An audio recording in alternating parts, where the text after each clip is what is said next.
Hey loves, it's me, Love Jones. I am back with another one. I'm just sitting here still kind of flipping through this Bible, and I was brought to another story. Job.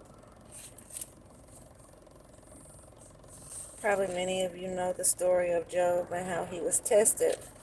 So I feel like a lot of us could be going through tests right now. And with those tests comes a lot of trials and tribulations. Comes a lot of obstacles. So you're not just getting tested by the devil. You're also getting tested by other people who decide to add to whatever it is that you could be going through.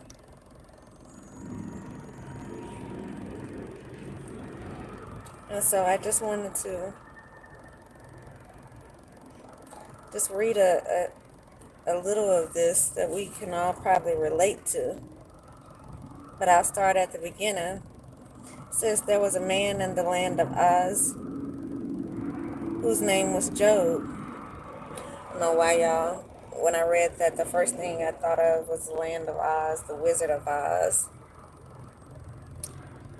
And I don't know, maybe that'll be something we can talk about another day. But it says this man was upright man of integrity, and he feared God and shunned what was bad. And so he was doing the right things. Again, he was an upright man of integrity. It says 7 sons and 3 daughters were born to him, and his livestock amounted to 7,000 sheep, 3,000 camels, 1,000 cattle, and 500 donkeys, along with a very large number of servants, that he became the greatest of all the people of the east. So Job was well off, and Job was favored by God. And Satan took that as an opportunity to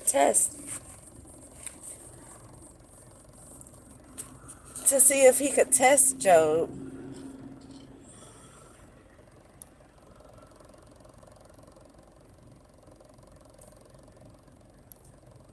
And God allowed him to test Job.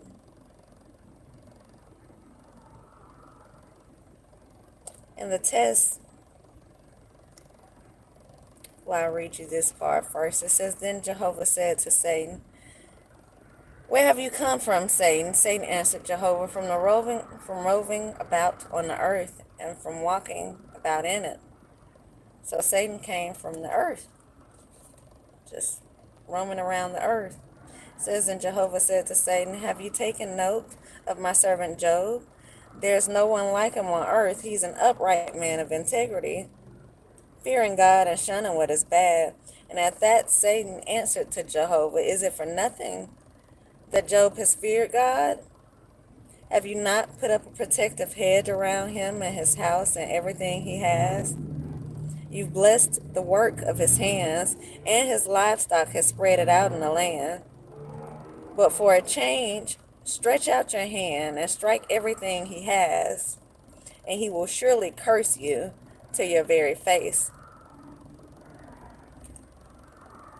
Then Jehovah said to Satan, Look, everything that he has is in your hand.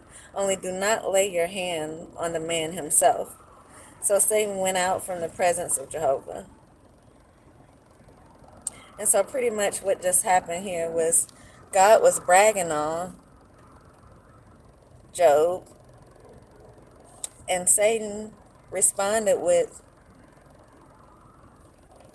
Well, haven't you been giving him everything? Haven't you protected everything? And haven't you blessed his work and allowed it to grow? So he pretty much has no reason to curse you.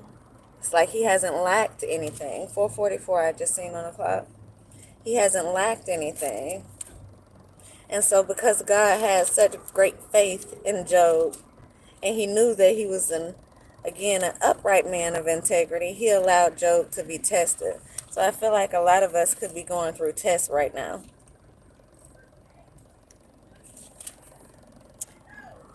And so Verse 30 says, now they laugh at me. This is after he started enduring everything, after everything was put in Satan's hand, and Satan took everything. And so a man that once had everything now has nothing. Where some of us could have, some of us could relate to that as well. Once having everything, or feeling like we had everything, and being grateful for what it is we had, to now having nothing. And know that this is just a test, again, that you're going through. But not just from Satan, but from the people here on earth as well. Because they see that you're this upright person. They see the favor that God has over your life. And so these people are jealous as well. And so again, you're not just being tested by Satan himself, but you're being poked and you're being probed and you're being kind of tortured by the people here on earth as well. And so it says, now they laugh at me, men younger than I am, whose fathers I have refused to put with the dogs that guarded my flock. These people who are laughing at him now are people that he would have never even put with his dogs. Imagine that.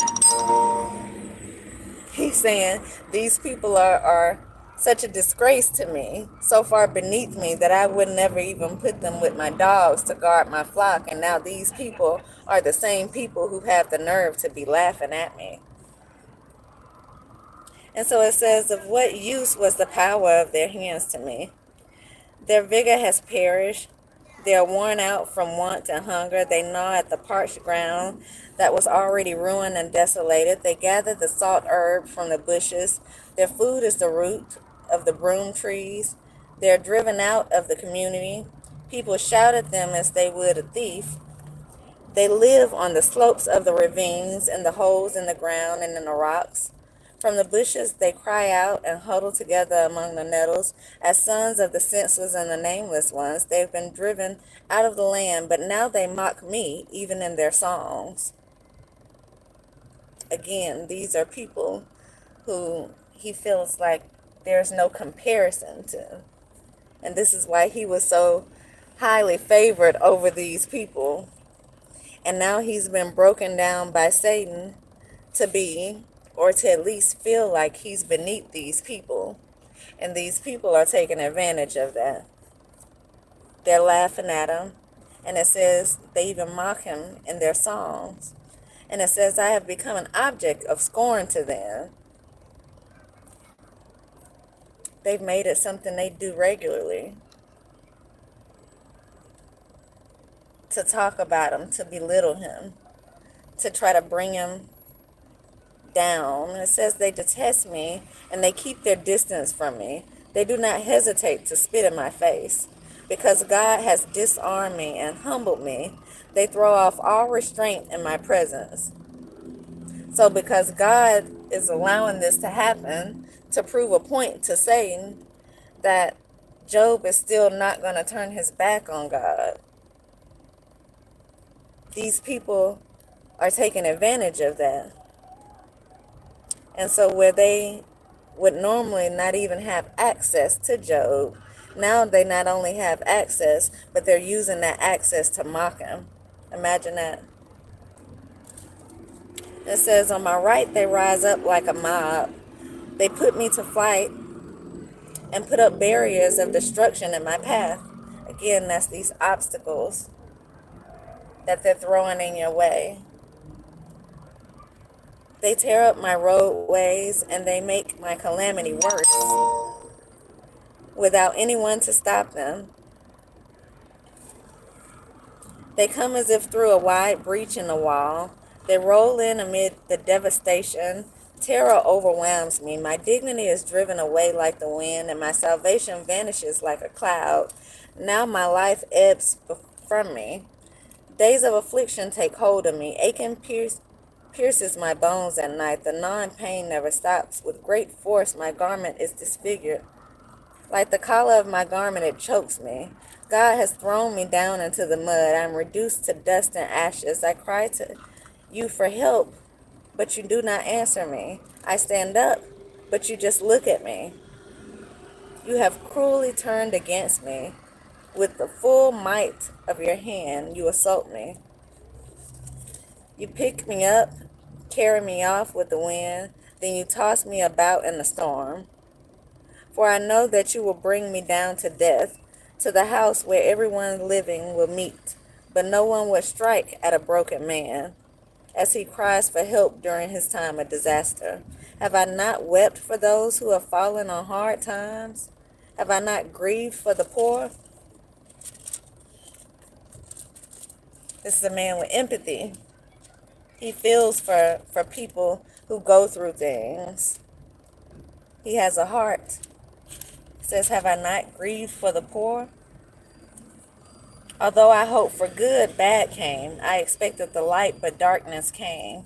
The churning inside me did not stop. Days of affliction confronted me. I walk about gloomy. There is no sunlight. In the assembly I rise and cry for help. I have become a brother to jackals and a companion to the daughters of the ostrich.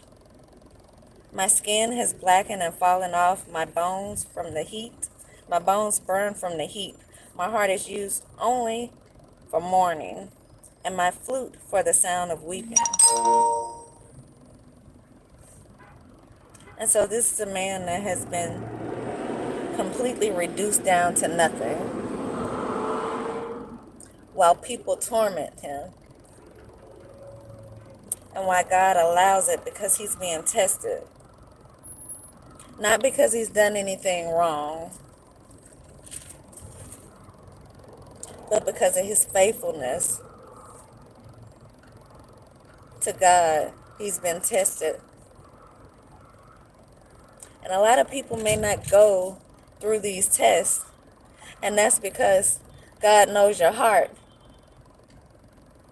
He knows the ones that are easily breakable and the ones that are not. And so the ones that are not, he allowed to endure these things so that he can prove a point. That those who are faithful to him remain faithful to him, regardless of whether they are benefiting from the blessings or whether they're being humbled and they're learning the lessons.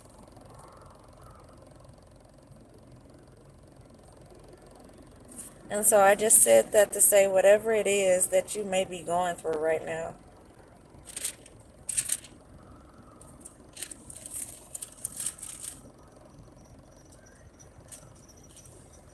know that this is just a test.